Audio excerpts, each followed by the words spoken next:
ha dejado muchos huérfanos después de su partida de animales sueltos. Otra cosa, hablemos de otra cosa. Jorge Asís, muchísimas ¿Cómo te va? Jorge el Turco Asís, ¿Cómo muchas estás gracias vos? por estar aquí. Pero es un lujo para mí.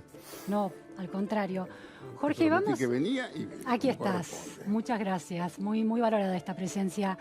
Jorge, bueno, hacemos un repaso mínimo de tu partida de animales sueltos porque el pueblo quiere saber. La verdad, Sí. no me interesa hablar del tema. Sí. Es un tema absolutamente personal y es un ciclo terminado. Bien. Y la verdad, para hablar de animales sueltos, no. Lo pongo entonces en otro contexto a esto. Hay una especie de construcción de una nueva superposición de redes de espionajes ilegales, ilegales. Tema más serio. Tema más serio, de vasos comunicantes con el periodismo. La justicia tendrá que demostrar si eso es cierto o no, si hay una verdad jurídica detrás de eso o no, pero la opinión pública está conversando preocupadamente sobre esto. Vos que sos un hombre, ¿cuánto hace que sos periodista, Jorge? Que soy periodista y desde 1976. Bueno, has pasado por épocas muy claves El de la proceso Argentina. militar me hizo periodista. El proceso militar te hizo periodista. Sí, épocas densas de la Argentina, tanto en la dictadura como en la democracia, en la vida democrática.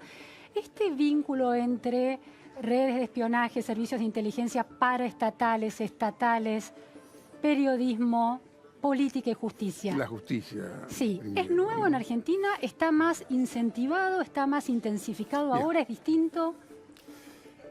A ver, el tema es muy complejo, como lo dijiste vos.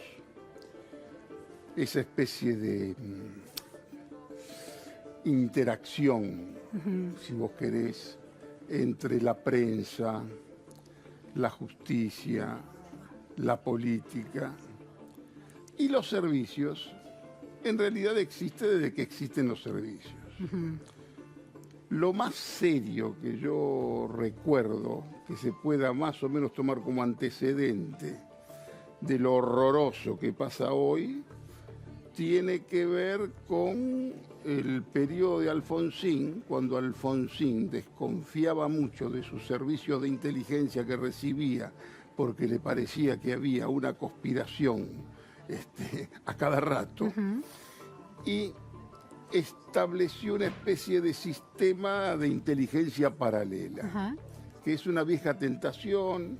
Incluso tuvieron una sede en Alem 218, y fue muy conflictivo y terminó mal. ¿En qué sentido? Y terminó mal porque, bueno, se hacían delitos directamente desde una oficina presidencial. Pero vos estás diciendo que Raúl Alfonsín... No, Raúl Alfonsín en esto fue una víctima por desconocimiento. Bien. A Alfonsín le decían, tenemos que tener buena información. Sí. Como tenemos que tener buena información, no confiamos en estos servicios de inteligencia que son los servicios de inteligencia del proceso y demás. Claro. Tenemos que tener información confiable. Sí.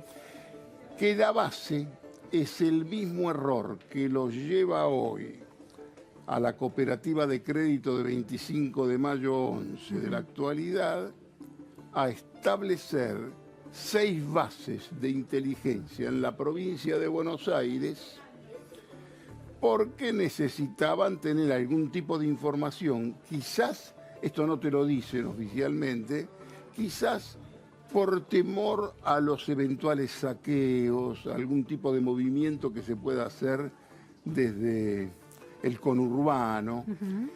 Eso se hizo, según mi información probablemente mala, como digo siempre, se hizo en connivencia con las autoridades de la provincia de Buenos Aires.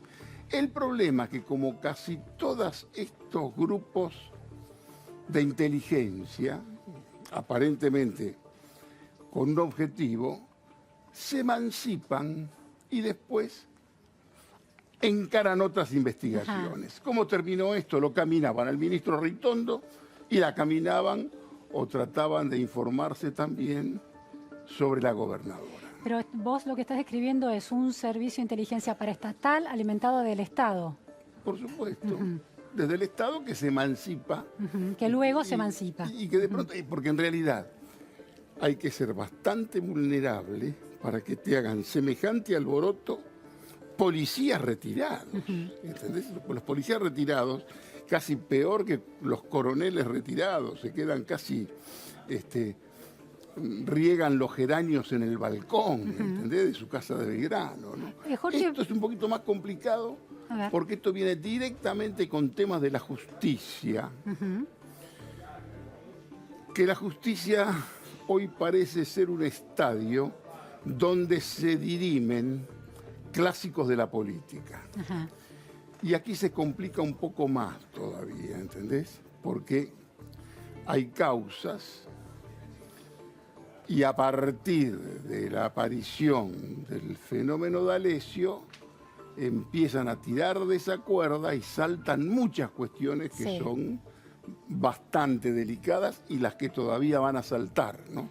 Pero, por ejemplo, la causa que tramita en Dolores con el juez Ramos Padilla, ¿es una causa alimentada por los servicios paraestatales? No. Mira, es una causa...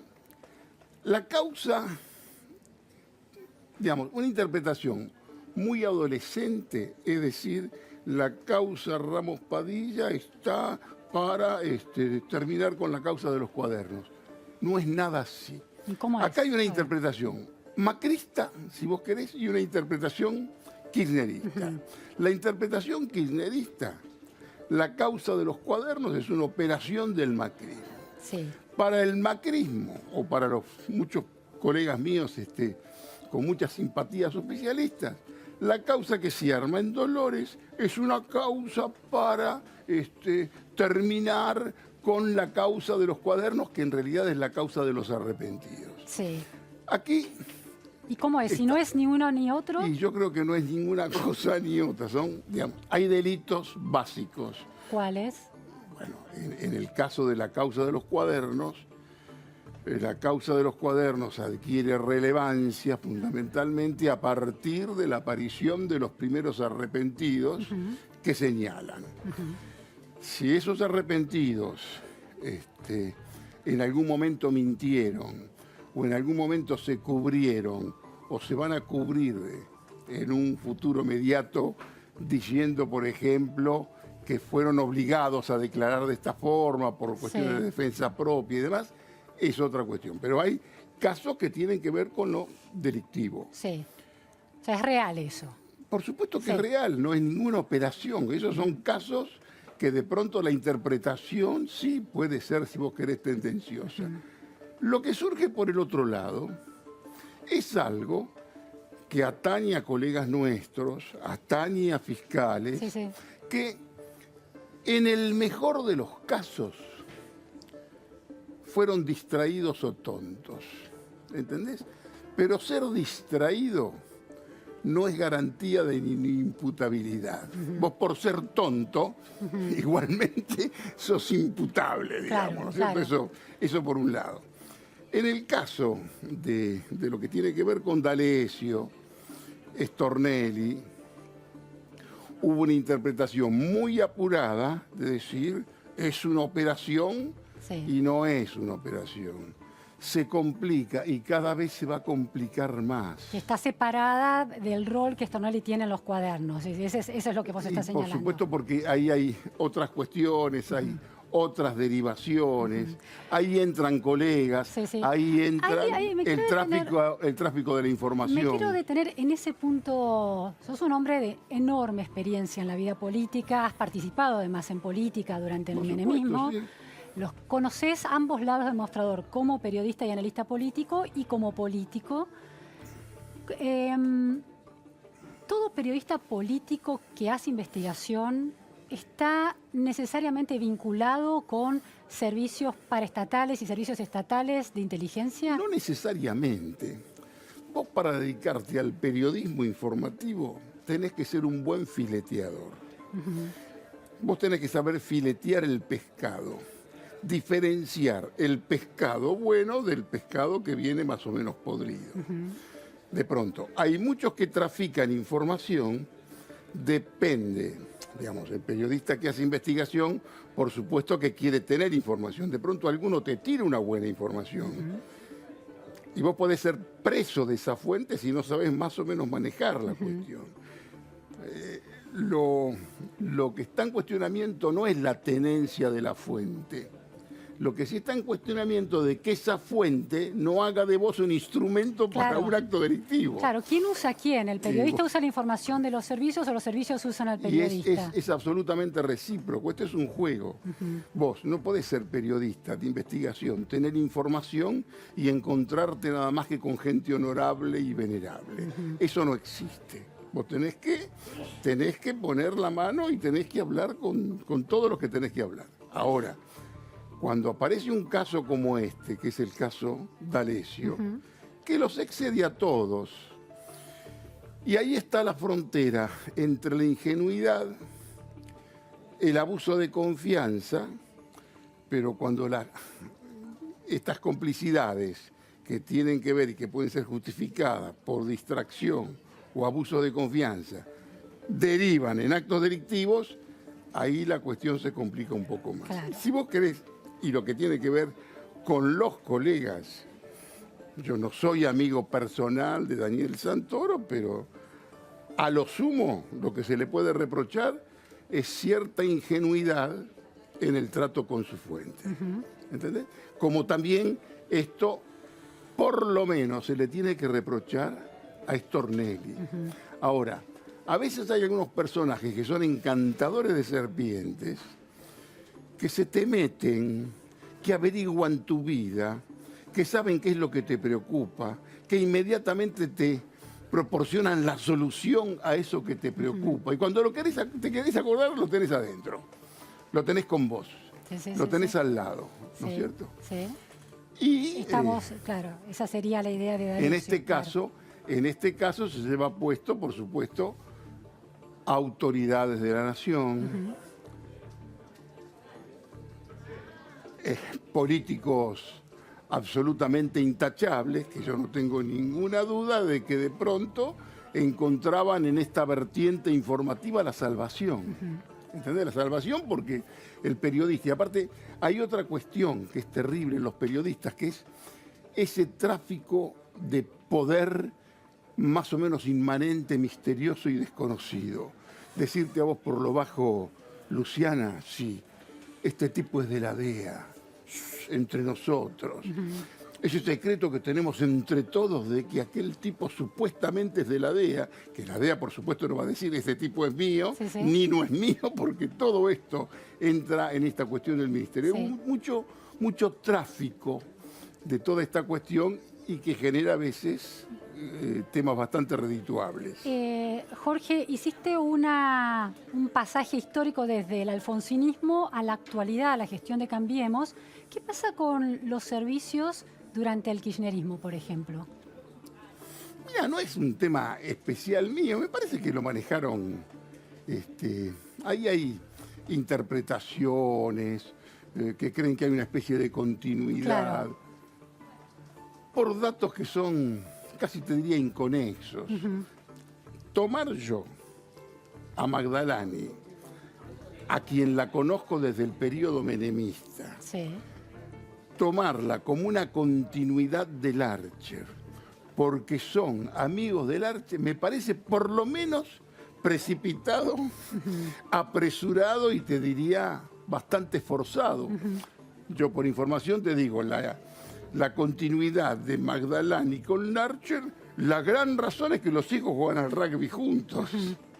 Y se encuentran, qué sé yo, Magdalani, no alcanza para establecer una red de espionaje. El poder de Magdalani no es el Archer, el poder de Magdalani ahí es Nicolás Caputo, que son amigos, ¿entendés?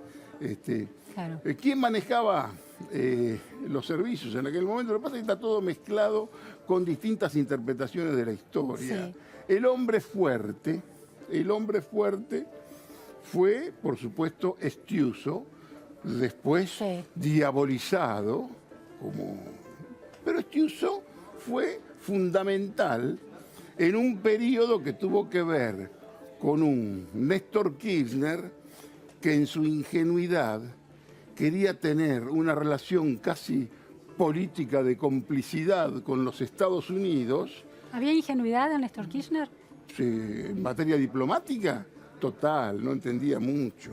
Si no salía como salía él, a insultar a Irán, porque él insultaba a Irán con intención de, casi te diría, halagar a Estados Unidos. Después todo cambia porque muere Kirchner, que la verdad la máxima irresponsabilidad de Néstor Kirchner consistió en morirse de esa forma y dejó un balurdo, ¿viste? Sin organizar las cosas. Fenomenal. Jorge, ¿no? vos publicaste La marroquinería política en 2005-2006. Notas del 2005 en el 2006. 2006, ¿no? Eran, claro, notas del blog que pasan. Allí denunciabas, bueno, este viaje de bolsos con dinero desde el empresariado, parte del empresariado, hacia la clase política kirchnerista. Esa información también, ¿cómo se obtiene semejante grado de información? Ahí hay también una circulación. Querida, a ver. Luciana, querida. Turco. Todos sabían. Sí. Todos absolutamente sabían cómo eran las cuestiones. Yo no denuncié absolutamente nada. Conté, interpreté. No podía yo interpretar esa nueva realidad sin interpretar el sentido recaudatorio. ¿Entendés? La construcción recaudatoria de la que seguramente muchos colegas actuales te van a decir, yo recién en el 2008 me di cuenta. Mentira, todos sabían cómo era todo. ¿Entendés? Y tampoco era, cuidado con esta interpretación, A ver. que como dice el señor presidente dice que para trabajar tenían que incorporarse a un sistema de corrupción los empresarios. ¡Mentira! Pero se entregaban con un énfasis, con un apasionamiento a lo que era esto, a lo que era el juego, ¿entendés? Estaba la Cámara de la Construcción y estaba la camarita de la construcción. En la Cámara de la Construcción estaba todo muy bien, normal. En la camarita se decidían los negocios. Luciana, este oleoducto es tuyo, me interesa a mí, bueno, es para vos, me debes un pase, digamos. Y vos lo que decís es que la clase política, los periodistas conocían este funcionamiento. Y si no conocían, estaban en otro país. Ahora, la diferencia entre ese libro... Y los periodistas y los dueños de medios de comunicación también conocían. Bien.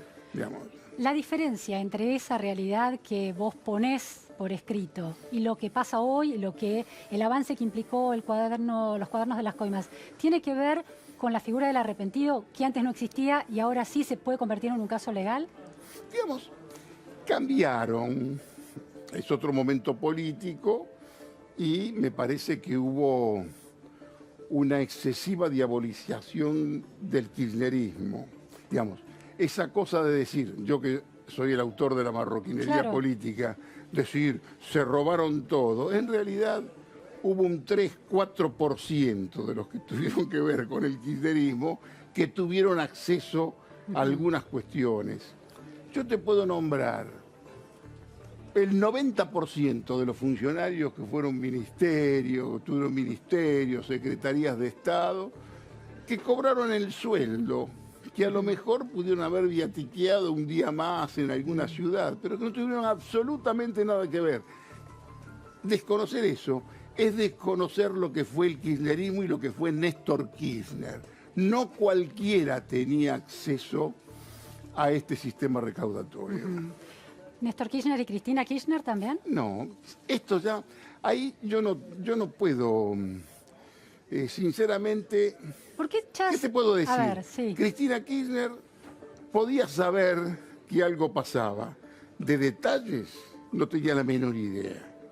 Pero era beneficiaria de la recaudación de esa fortuna. ¿Eso no la convierte de alguna manera en cómplice? Yo voy a apelar nada más que a artículos míos. Para artículos míos. Yo saqué una cosa en una nota que se llama, no me acuerdo, decía, ¿para qué juntar tanto? Que es alguna cosa que yo me entero, que no sé si habrá sido cierta, que dice la doctora cuando la doctora entra a ver todo lo que nunca pensaba que se iba a tener que meter, porque lo que no estaba previsto era la muerte de este muchacho.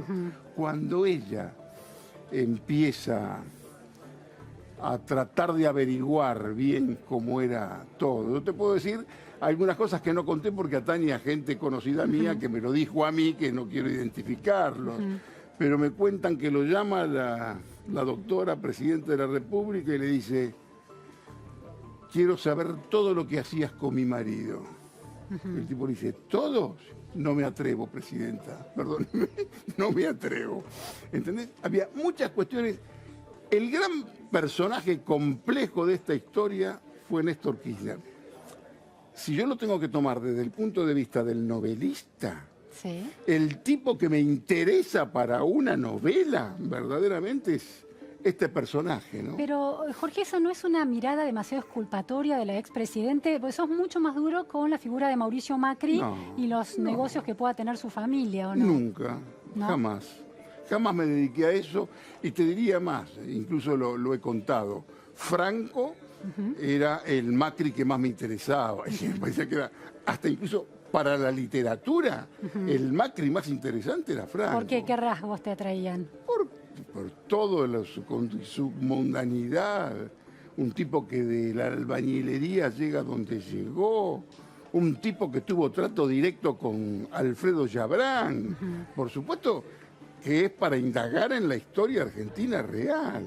Y no es que yo sea benevolente con la doctora, entiendo más o menos cómo fue el kirchnerismo y sabía lo que era Kirchner, que por supuesto que la mujer, como decía alguien que después fue embajador, que decía, a ella no le gusta saber cómo se la junta, lo que le gusta es gastarla. Bueno, pero por eso, en ese sentido hay una especie de complicidad, ¿no? Mira, Digo, yo no sé qué es dudoso que una esposa no conozca las actividades de No me su- pongas ver. a mí una cuestión de género en el hombre que sale a defender a la mujer. ¿Entendés? En la práctica, si vos me decís, el personaje que me interesaba era Néstor Kirchner, y Néstor Kirchner no tuvo, si vos querés, la posibilidad de arreglar todo el alboroto que armó. Él tenía un sentido recaudatorio de la política. Para él, política no se podía hacer sin dinero. Y el dinero para él, se enojaron todos los kirchneristas conmigo, que dije que Kirchner era un fenómeno político y a su vez un fenómeno delictivo por su construcción recaudatoria. Ahora, atribuirle ese mecanismo directamente, como se hace que la jefatura de la asociación ilícita de Néstor Kirchner, pasa a creer que las jefaturas de mafia se hacen por herencia, es no entender ni siquiera el fenómeno de la mafiosidad. Cuando muere un poderoso, el poder, la herencia, se disputa, eso no es por documentos, ¿no? Jorge, ¿y los hijos de Néstor Kirchner y Cristina Kirchner, qué grado de responsabilidad tienen? Máximo. Por Mira, según mi información, te digo, máximo hasta que muere Kirchner, su rol era bastante complementario. Es a partir de la muerte de Kirchner que Máximo tomó un conocimiento. ¿Qué hacía Máximo Kirchner? Cobraba algunos alquileres con su socio. Sí. Los verdaderamente claves, secretos del poder, no los tenía. Y la piba menos, la chica que, te voy a dar un poquito de información, ya que estamos para no hablar solamente del pasado, la chica que está en Cuba, según mi información probablemente mala, a la doctora le dijeron que se le iban a meter presa. No solamente que le iban a meter presa, sino que el objetivo era una portada de diarios con una foto de ella de frente, de perfil y tal vez como un número. ¿Entendés? Sí, sí. Jorge, cuando escuchás que se queda congelada la imagen del peronismo y del kirchnerismo como un movimiento populista, ¿qué pensás? Me parece que es primero, tomar la palabra populista como un adjetivo peyorativo es un error, es un elemento teórico el populismo. Tildar a alguien de populista refleja la imposibilidad de que alguien pueda ser popular. Como vos no podés hacer nunca popular, cualquier cosa que huela a popularidad tiene que caer en el populismo. Y hoy está de moda culpar al peronismo. ¿Entendés? El gran problema de la Argentina es el peronismo. Fracasa el gobierno que no es peronista, el fracaso se debe a que tiene al peronismo enfrente. Es una locura. No hay Me parece que es una facilidad interpretativa pero no hay muy grande. una mayor ¿no? responsabilidad del peronismo en la medida en que ha estado en el gobierno décadas, por ejemplo, en Provincia de Buenos Aires, que agota los recursos del Estado, llega un gobierno no peronista Luciana, me con un parece que Estado es una devastado. interpretación muy usual Sí. y demasiado fácil. Sí. A los intelectuales yo les exijo un poco más, ¿entendés? Ojalá tuviéramos respuestas tan fáciles, concretas, y sea tan fácil identificar a los culpables. Y esto no es así. Yo he leído a algún referente intelectual que yo respeto, de aquí de la Nación, que dice, la gran patología es el peronismo. Es muy bueno para títulos, para frases, pero salir a demostrar eso, y sobre todo tenés que conocer tu país, ¿entendés? Tenés que conocer la realidad de tu país, porque vos hoy no podés salir a culparlo de todo. Y esto no significa que si vos culpás es porque vos sos un peroncho. Esto no es así, muchachos. Ahora, un poco más de amplitud política, ideológica. Cuando llamás al gobierno actual de Cambiemos la Tercera República Radical, Tercer gobierno radical, ¿no es también una simplificación que no. ningunea de alguna manera la potencia constructiva que pueda tener el macrismo, si es que la tiene para vos? No, mira, lo del tercer gobierno radical es una ingeniosidad que no es ninguna chicana. Mauricio Macri, por tercera vez los radicales le ganan al peronismo en esta versión de la democracia iniciada en 1983. No gana Macri, ganan los radicales. Le gana con Alfonsín, le gana con De la Rúa y le gana con Mauricio Macri. Ahora, ¿qué es lo que le aportan los radicales? Porque acá si no, no entendemos nada. Acá está la gran imagen de Macri en ese momento. Macri, que es un excelente producto, a mi criterio desperdiciado, pero es un excelente producto, con una muy buena imagen, en el 2015, que hacía un salto. Macri estaba preparado para encabezar un frente con el peronismo y termina... lo encabeza con la Unión Cívica Radical, debido en gran parte a la condición de orfebre de Emilio Monzó. Los radicales aportan territorio, Macri pone la imagen, los radicales aportan la territorialidad y la coalición cívica el insumo de la transparencia. Vos ponés transparencia, más territorio, más buena imagen y era un cóctel importante. Ahora, cuando yo digo tercer gobierno radical, por supuesto, era para que los radicales se enojaran, porque los radicales se enojan, y ahora los radicales quieren que el tercer gobierno radical sea radical en serio. Que el cuarto. No, que ahora, que viene. Porque el gran problema que tuvieron, a mi criterio, los radicales en este gobierno, es que no supieron cotizar muy bien lo que aportaban. Ellos aportaban territorio. Macri se pone como candidato presidencial real, serio, después de la convención de Gualeguaychú, cuando ahí gana a los de Massa, que también estaban por esta cuestión, ¿no es cierto? Jorge, última pregunta. Elecciones este año. ¿Cómo ves ese panorama con Cristina Kirchner, Macri y en el medio? Mira, Adenauer? podemos estar 45 minutos y vamos a hacer conjeturas sobre la incertidumbre. No hay nada concreto. Nadie sabe si la doctora va a ser candidata o no va a ser candidata.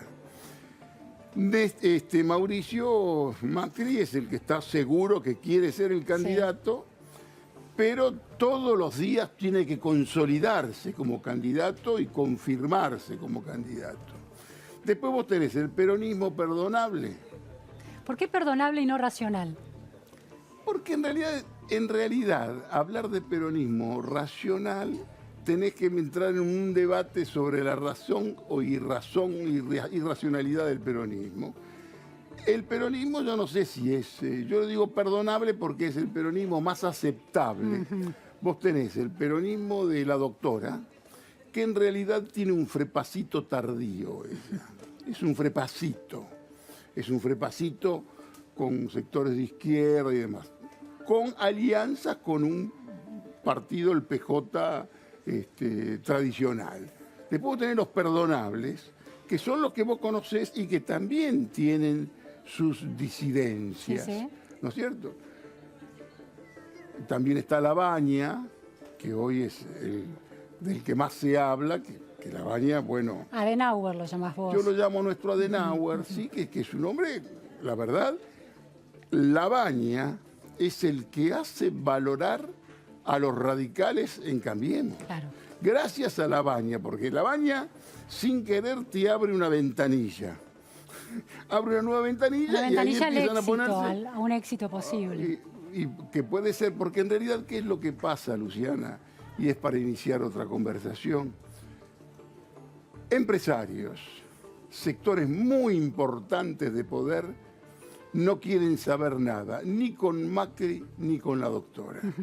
Macri porque los decepcionó y a la doctora porque le temen. ¿Entendés? Sí, sí. Y se buscan otras cuestiones. ¿Qué otras cuestiones se buscan? Algunos miran a Labaña, otros miran con enorme simpatía a la chica de Flores, que vos sabés quién es. María Eugenia Vidal. María Eugenia Sor Vidal. Jorge, dijiste alguna vez que para Néstor Kirchner la recaudación era el poder. ¿Para Macri qué es el poder? No, Macri los padece bastante el poder. Macri todavía me parece que tiene que hacer algún curso más. Él se hizo político desde supuestamente la no política, ¿entendés? Y está, hoy me parece que está muy enojado. Y no es un enojo que sea simplemente coyuntural para elevar el nivel. Está enojado. Él también está decepcionado de los que están decepcionados con él. Claro. ¿Entendés? Entiendo. Me parece. Muy interesante. Muchísimas gracias, Jorge No, Asís, es un por gusto estar para aquí. mí.